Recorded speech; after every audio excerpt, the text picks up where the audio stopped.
میں نے پشاور کے اندر متعدد ذرائع سے بات کی اور شیخ وقاص اکرم صاحب کے حوالے سے جو سنگین الزامات لگائے گئے ہیں ان کا بھی ورژن ہم لینے کی کوشش کر رہے ہیں. لیکن ان الزامات میں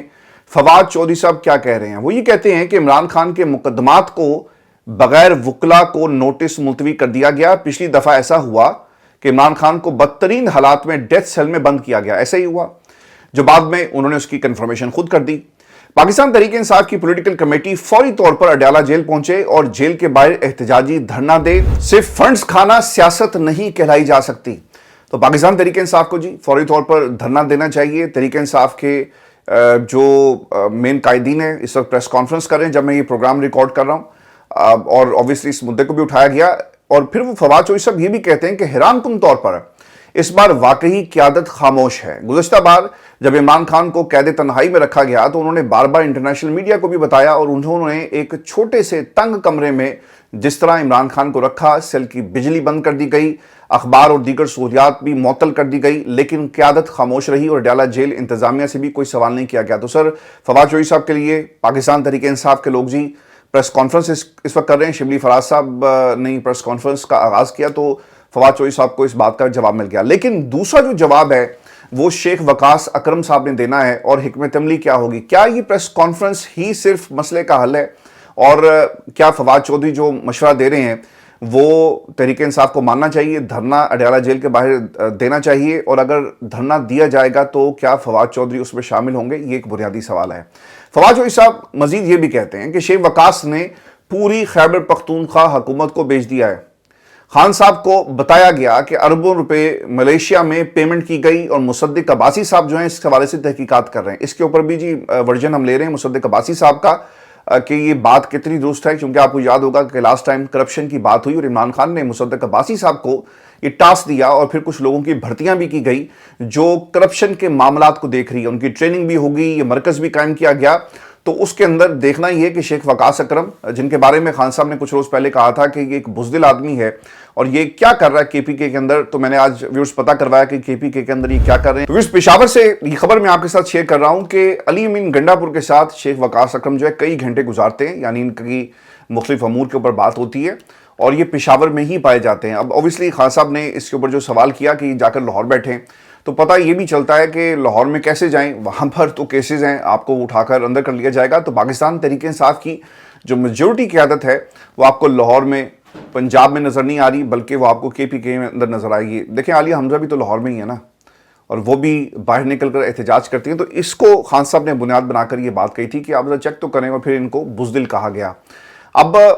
جو سب سے امپورٹنٹ چیز ہے کہ افغان مجاہدین کو اسلحہ سپلائی کرنے کے دھندے سے کوریئر کا آغاز کرنے والے شیخ وقاص اکرم نے پرویز مشرف، پرویز الہی، فریال تالپور اور حمزہ شہباز سے پیسے بٹورے، اور اب پاکستان تحریک انصاف کی فنڈنگ اور صوبائی بجٹ پر عیش کر رہا ہے. یہ کوٹ ان کوٹ یہ فواد چودھری صاحب کا ورژن ہے. ویورز ہم باقی لوگوں سے بھی ہم نے رابطہ کیا، بہت سارے لوگ تو اویلیبل ہی نہیں تھے اس کے اوپر کمنٹ کرنے کے حوالے سے، لیکن یہ ہمارا پلیٹ فارم اویلیبل ہے اور آپ اپنا جو موقف ہے وہ ضرور اس کے اوپر پیش کریں، کیونکہ یہ ون سائیڈ سٹوری نہیں ہے. یہ ایک شخص الزام لگا رہا ہے اور اگر وہ جھوٹا ہے اور اس کے پاس اس کے ثبوت نہیں ہے تو آپ پھر پکڑ کر اسے عدالت لے جائیں، لیکن یہ معاملہ ونس فار آل سیٹل ہونا چاہیے. دیکھیں یہ بھی ایک انٹرسٹنگ فیکٹ ہے کہ جب شیخ وقاص اکرم صاحب پاکستان تحریک انصاف میں آئے تو اس وقت یہ معاملہ کیوں نہیں اٹھایا گیا؟ اور جب آپ کی کسی سے بنتی نہیں ہے تو آپ ان کی جو بند فائلیں ہیں وہ نکال کر کھول کر لوگوں کو بتاتے ہیں کہ دیکھیں جی یہ فلاں سے پیسے لیتا رہا، ملیشیا میں پیمنٹ ہوئی. اور پاکستان تحریک انصاف خان صاحب نے جو حکم دیا ہے اب یہ انویسٹیگیشن ہوگی اس معاملے کی، اور پھر باقی جو معاملات ہیں اس میں یہ بھی دیکھنا ہوگا کہ اس وقت وہاں پر کون سا دھندا جو ہے وہ جاری ہے اور کس منسٹری میں کتنی کرپشن ہو رہی ہے. اس کے اوپر بھی تحقیقات اب مصدق عباسی صاحب جو ہیں وہ کرنے جا رہے ہیں. اب سلمان اکرم راجہ صاحب کے حوالے سے جی ایک انٹرویو جس کے اوپر فواد چودھری صاحب نے ریئیکشن دیا، یہ سوال آپ لوگوں کا بھی تھا اور بہت سارے لوگوں نے سلمان اکرم راجہ کے کردار کے اوپر سوال اٹھایا اس بنیاد پر کہ جناب ایک ایسا وکیل جو ساری عمر ہاؤس آف شریف کے ساتھ رہا ایک دم سے پاکستان تحریک انصاف میں آتا ہے، آپ کو وہ کسی احتجاج اور کسی دھرنے میں نظر نہیں آئے گا. میں نے لاہور میں نا راجہ صاحب کے بہت سارے جو چیمبر کے پرانے دوست ہیں ان سے بات کی، جو ہمارا جو وکلا کی جو میں جب بیٹ کرتا تھا عدالتی، تو ہمارے جو سورسز ہیں ان سے میری کافی دیر بات ہوئی. تو سر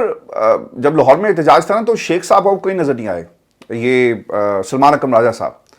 اس کی وجہ یہ بتائی جاتی ہے کہ اوبیسلی انہوں نے کبھی نعرے تو نہیں لگائے نا سڑکوں پر آ کر. وکلا تحریک کے اندر کتنے ہی ایکٹیو تھے، اور پھر جو سیاست ہے، سڑک کی جو سیاست ہے، جو اسٹریٹ پاور ہے، وہ کیا ان کے نعروں کے اوپر پاکستان کی عوام باہر نکلے گی؟ چونکہ آپ کنیکٹ کرتے ہیں نا پاکستان کی عوام سے، جسے پاکستان میں طاقتور ہلکے کچھ نہیں سمجھتے. اور یہ جو کنیکشن ہے عوام کے ساتھ کہ آپ کے ایک اشارے پر لوگ باہر نکلیں. عمران خان جیل سے بیٹھ کر صرف پیغام دیتا ہے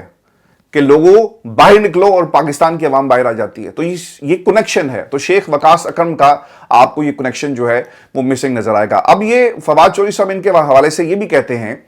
کہ جب آپ پارٹی کو بھی خوش رکھنا چاہیں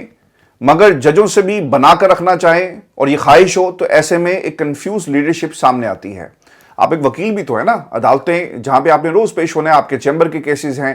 کوئی جج آپ کے کیس کے اندر کیا آپ کے جو کلائنٹ ہے اس کو ریلیف دے گا کہ یار یہ میرے خلاف بہت زیادہ باتیں کرتا ہے، اس نے 26ویں آئینی ترمیم کو چیلنج کیا، یہ 26ویں آئینی ترمیم کے اوپر عدالت میں آ کر میرے خلاف جو ہے وہ بیانات بھی دیتا ہے، باہر بھی دیتا ہے، ٹیلی ویژن پر بیٹھ کر بھی یہ بات کرتا ہے، تو میں اس کو کیسے ریلیف دوں؟ سر بہت سارے ایسے وکلا آپ کو لاہور ہائی کورٹ کے نظر آئیں گے جو ٹی وی پر بیٹھ کر جب بات کرتے ہیں تو ان کے کیسز اسلام آباد ہائی کورٹ کے اندر باقی عدالتوں میں نہیں لگتے. اور عامر فاروق صاحب نے یہ کام کیا. اب جو نقطہ آپ لوگوں کا ہے، یہ آپ لوگوں کا سوال تھا، اور اس کی ترجمانی ایک طرح سے فواد چودھری صاحب نے بھی کی، اور وہ یہ کہتے ہیں کہ فراڈ کا اندازہ لگائیں کہ تحریک انصاف میں سیکرٹری جنرل الیکٹڈ پوسٹ ہے، لیکن سلمان راجہ خود کو سیکرٹری جنرل کے کہہ کر فنڈز لے رہا ہے. اس کارپوریٹ فنڈز فراڈیے نے نواز شریف سے کروڑوں روپے فیس لی، اور پاناما سے لے کر حدیبیہ تک ہر گندے کام میں یہ ان کا معاون اور پارٹنر رہا، اور اب تحریک چلا رہا ہے. فنڈنگ کا حساب دینا اس لیے بھی ضروری ہے کہ پاکستان تحریک انصاف کے میڈیا ڈپارٹمنٹ کو 4 ماہ سے تنخواہ نہیں مل رہی. صفائی کرنے والے عملے کو فارغ کر دیا گیا، لیکن دوسری طرف رؤوف حسن جیسے لوگوں کی تنخواہوں میں اضافہ کر دیا گیا ہے. تحریک انصاف نے ایک ایسے شخص کو سیکرٹری جنرل لگایا جس کا پیشہ ہی منی لانڈرنگ کو قانونی جواز فراہم کرنا ہے. دیکھیں وہ جو کیسز تھے اس میں دلیل تو دے رہے تھے نا کہ نہیں میرا موکل ایسا نہیں ہے، ان کے خلاف جو ثبوت ہیں وہ جھوٹ کا پلندہ ہے. سر کیا وکیل کہہ رہا ہوگا جب آپ کسی کی طرف سے پیش ہوں گے؟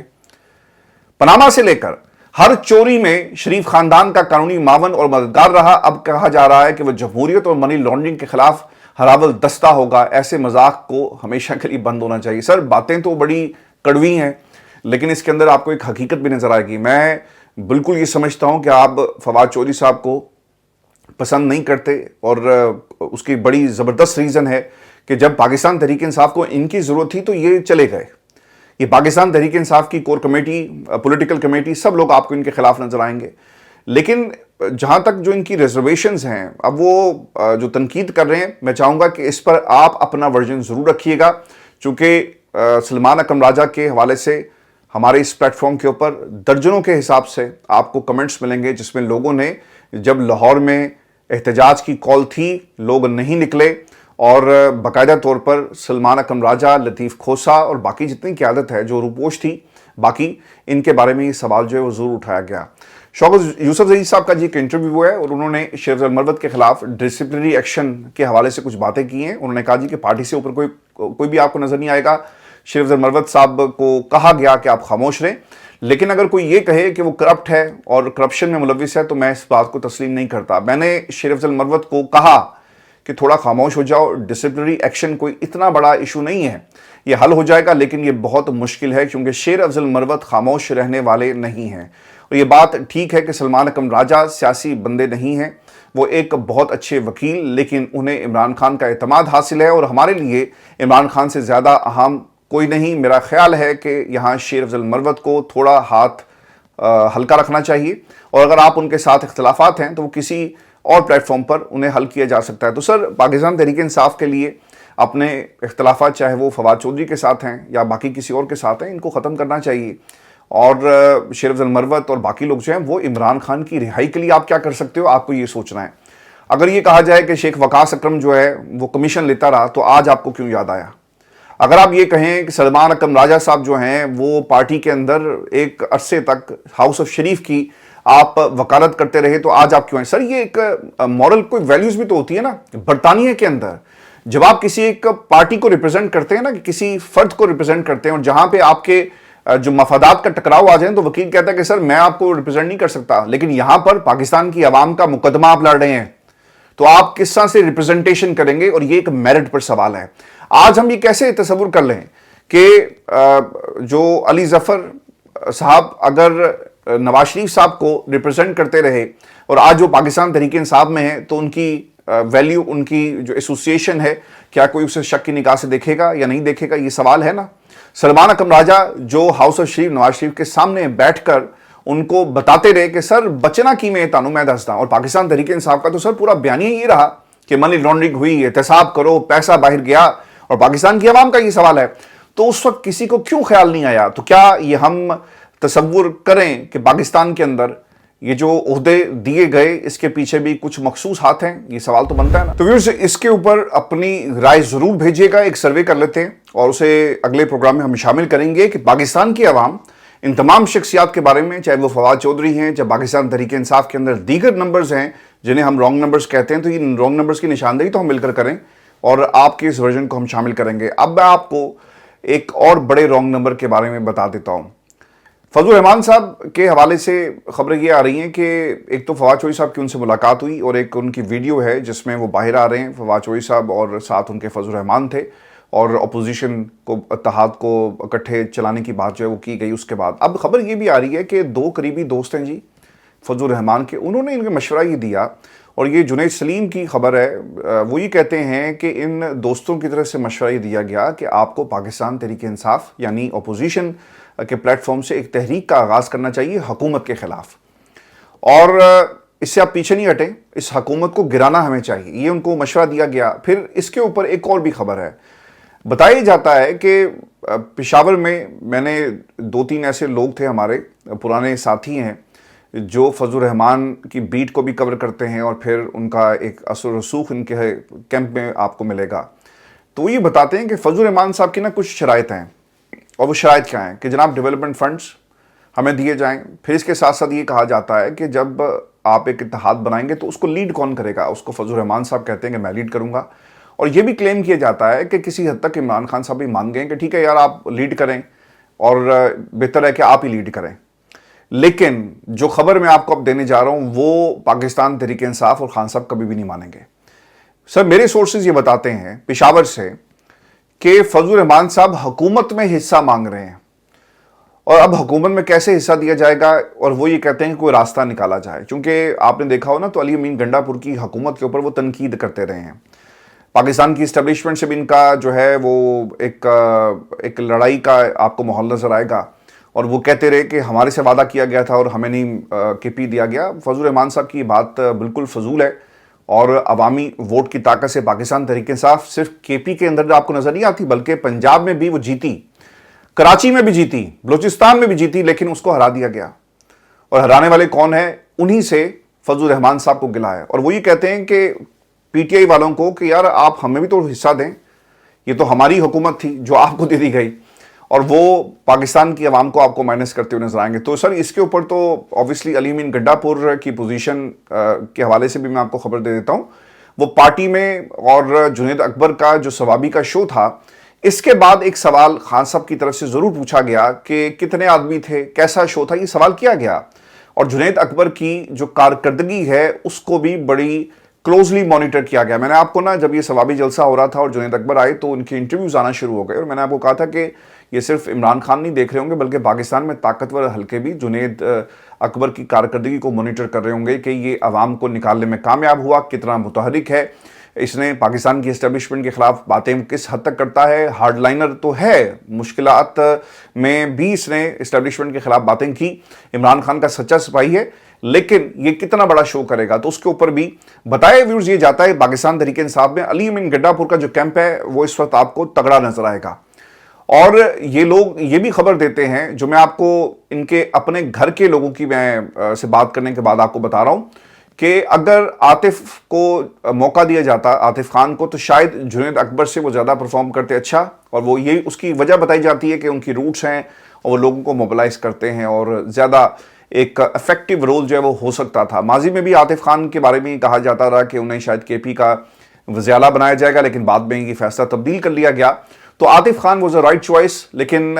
پارٹی کے اندر اب ان کی کارکردگی کو دیکھا جائے گا. یاد رکھیے گا آنے والے کچھ مہینوں میں, کچھ دنوں میں اور رمضان کے بعد جس کی کارکردگی پارٹی کے لیول پر ٹھیک نہیں ہوگی اسے پارٹی سے مائنس کر دیا جائے گا. یہ جو خان صاحب نے مشن یا یہ آپریشن کلین اپ جس کا آغاز کر دیا نا, ایک تو ان لوگوں کو پارٹی سے فارغ کر رہے ہیں جنہوں نے 26 یعنی ترمیم کو ووٹ دیا, وہ بھی فارغ. جو احتجاج کے لیے نکلے نہیں ان کی ایک رپورٹ بنا کر دی جائے گی اور پوچھا جائے گا, ریپریمانڈ کیا جائے گا, اور اگر لوگوں کو باہر نہیں لے کر نکلتے نیکسٹ ٹائم تو وہ بھی فارغ. اور پھر اب یہ سلسلہ رکے گا نہیں کسی ایک شخصیت کو لے کر, سب کا احتساب عمران خان نے خود جو ہے وہ شروع کر لیا, اور یہ جو ڈنڈا اٹھایا ہوا ہے اس سے اب کوئی بچ نہیں پائے گا. میں آپ کو سپریم کورٹ پاکستان کے حوالے سے بھی خبر دے دوں, بڑی تبدیلیاں کی گئی ہیں سپریم کورٹ پاکستان میں, اور بہت ساری کمیٹیز کے اندر نئے آنے والی ججز کو بٹھا دیا گیا ہے. انسداد دہشت گردی عدالت کی جو نگران جو ججز مقرر کیے گئے سپریم کورٹ پاکستان سے, اس میں جی جسٹس ملک شہزاد صاحب لاہور سے چیف جسٹس تھے لاہور کے, پھر سپریم کورٹ چلے گئے. پاکستان کی اسٹیبلشمنٹ پر بہت زیادہ تنقید کرتے ہیں اور انہوں نے کہا کہ ہم کسی کے کہنے پر اپنے فیصلے تبدیل نہیں کر سکتے اور آپ اپنی آئینی حد میں رہیں. اس دن سے انہیں سپریم کورٹ پاکستان جو ہے وہ پروموٹ کر کے ایک طرح سے کھڈے لائن لگا دیا گیا. یعنی اگر چیف جسٹس رہتے تو ٹریبونلز بھی بن جاتے اور پاکستان کی جو فارم 47 کی حکومت کے جو سیٹیں وہ آپ کو کم ہوتی ہوئی نظر آتی, لیکن جسٹس شہزاد ملک صاحب کو سپریم کورٹ ایلیویٹ کر دیا جاتا ہے. ہاشم کاکڑ صاحب کل روئے ہیں جی وکلا کے سامنے, اور انہیں بھی نگران جج انسداد دہشت گردی عدالت بلوچستان انہیں مقرر کیا گیا. پھر جسٹس علاؤ الدین پنہور سندھ سے آئے, ان کو بھی مقرر کر دیا گیا. اور justice Amir Farooq the great, اور گریٹنس ان کی عمران خان کے خلاف محاذ کریٹ کرنے کی ہے, اور ان کی اس گریٹنس کے آپ کو پاکستان کی اسٹیبلشمنٹ اور حکومت جو ہے بہت زیادہ آپ کو خوش نظر آئیں گے. ویورز, اگر ان کا نمبر آنے والے کل میں یہ بھی بتایا جا رہا ہے کہ اگر جو اچھی پرفارمنس دے گا نا, اور جو مریم اور بلاول اس وقت کام کرے نا کہ عمران خان پر تنقید کرو, عمران خان کو برا بھلا کہو, پاکستان کے نوجوانوں کو مخاطب کر کے کہو کہ ان کو بگاڑنے والے بھی عمران خان ہے, تو وہ یہ سمجھتے ہیں کہ شاید اس بیانی کی وجہ سے انہیں حکومت مل سکتی ہے اور وہ پاکستان کی اسٹیبلشمنٹ کا آنکھ کا تارا بن سکتے ہیں. اور دوسری طرف ججز نے بھی یہ کام کیا کہ اگر ہم وہ کام کریں گے جو ہمیں کہا جاتا ہے تو یقیناً ہمیں اچھی پوسٹنگز ملیں گی, ہمارے بچے جو ہے نا وہ سکھ کا سانس لیں گے, اچھے گھروں میں رہیں گے, اچھی فیسلٹیز ہوں گی اور طاقت ہمارے پاس ہوگی. تو پاکستان کی عوام کے بچوں کا یہ نہیں سوچتے, سیاستدان اپنے بچوں کا سوچ رہے ہیں, اور وہ بچے کیا کر رہے ہیں, انہوں نے پاکستان کو ایک کھلونا بنا کر اس سے کھیل رہے ہیں. اور دوسری طرف ججز عامر فاروق صاحب بھی آپ کو ایک طرح سے بینیفیشری نظر آتے ہیں اس نظام کے اندر, اور ان کو بھی دہشت گردی عدالتوں کا نگران جج مقرر کر دیا گیا ہے. اس کے ساتھ ساتھ جی سپریم کورٹ عملے کے یونیفارم کی کوالٹی چیک کرنے کے لیے جو قائم کمیٹی تھی اسے تحلیل کر دیا گیا ہے, اور کوالٹی اگر چیک ہونی چاہیے نا تو اس ملک میں ان عدالتوں سے آنے والے فیصلوں کی ہونی چاہیے. اگر کوالٹی چیک ہونی چاہیے تو ان بینچز کی ہونی چاہیے جو کسی نہ کسی کے کہنے پر بنائے جاتے ہیں, جو مخصوص مقاصد کے لیے بنائے جاتے ہیں. اگر کوالٹی آپ نے چیک کرنی ہے نا تو اس ملک کے اندر اس نظام میں بیٹھے ہوئے ججز کے ضمیروں کو چیک کیا جائے, اور جس طرح سے عمران خان کی درخواستوں کو نہیں لگا رہے, اور ایک مخصوص قسم کا آپ کو مائنڈ سیٹ وہاں پر ملے گا. لیکن عملے کے یونیفارم کی کمیٹی اس کو انہوں نے جی تحلیل کر دیا ہے. پھر خبر یہ بھی ہے کہ آفریدی صاحب جو ہیں انہوں نے آئی ٹی کمیٹی کے سربراہ اپنے آپ کو بنا لیا ہے, اور کیوں سربراہی وہ خود کریں گے. یاد رکھیے گا کہ جب بھی جسٹس منصور کوئی لیٹر جاری کرتے ہیں یا کوئی فیصلہ تو وہ آئی ٹی ڈپارٹمنٹ نے کرنا ہوتا ہے نا, تو وہاں پر بیٹھے ہوں گے یا افریدی صاحب ڈائریکٹ کنٹرول میں. اور اگر کل کو کوئی لیٹر کوئی فیصلہ کوئی سپریم کورٹ پاکستان کی ویب سائٹ پہ آنا ہے تو اسے کون روک سکے گا, اسے جسٹس یا افریدی صاحب جو ہیں وہ روک سکیں گے اور کارروائی بھی کر سکتے ہیں. تو اس لیے انہوں نے کمیٹی آئی ٹی کے اپنے پاس رکھی ہے. محمد علی مظہر اور میاں گل حسن اورنگزیب صاحب جو ہیں وہ کمیٹی کے ارکان ہوں گے, اور اس کے ساتھ ساتھ بلڈنگ کمیٹی کی سربراہی جسٹس جمال مندوخیل کے سپرد کر دی گئی ہے, اور جسٹس شفیع اور صدیقی اور جسٹس عامر فاروق کو کمیٹی کے رکن کے طور پر نامزد کیا گیا ہے. سر اس کے ساتھ ساتھ ریسرچ سینٹر شاہد بلال ہیں, اور باقی بھی کمیٹیز ہیں جو کہ ارریلیونٹ ہیں. جو اس میں خبر ہے وہ میں آپ کے ساتھ شیئر کر دیتا ہوں کہ اس میں کسی بھی کمیٹی میں جسٹس منصور, منیب اختر, جسٹس عائشہ ملک, اطہر ملا ان کو شامل نہیں کیا گیا. تو یہ سپریم کورٹ پاکستان ہے جہاں پر مخصوص قسم کے صرف فیصلے کیے جائیں گے, اور عمران خان کے خلاف یہ تمام فیصلے جو ہیں وہ ایک طرح سے بنیاد بن رہا ہے. اور اس آخر میں ایک خبر آپ کے ساتھ یہ بھی شیئر کر لیں کہ ڈونلڈ ٹرمپ کے لیے ایک مشکل یہ پیدا ہو گئی ہے کہ ان کا مقابلہ بھی امریکہ میں اپنے ججز کے ساتھ ہے. عمران خان بھی یہاں پہ ججز کے ستائے ہوئے ہیں اور ججز سے مقابلہ کر رہے ہیں, عدلیہ کے نظام سے مقابلہ کر رہے ہیں, پاکستان کی اسٹیبلشمنٹ سے مقابلہ کر رہے ہیں. بالکل اسی طرح ڈونلڈ ٹرمپ کرسی پر بیٹھنے کے بعد بھی ججز سے ان کا آمنا سامنا ہوا, اسی طرح جس طرح اقتدار میں آنے سے پہلے ججز ان کے خلاف فیصلے دے رہے تھے, وہاں کی اسٹیبلشمنٹ کام کر رہی تھی, یہاں پر خان صاحب کے خلاف دونوں کام ہو رہے ہیں. اور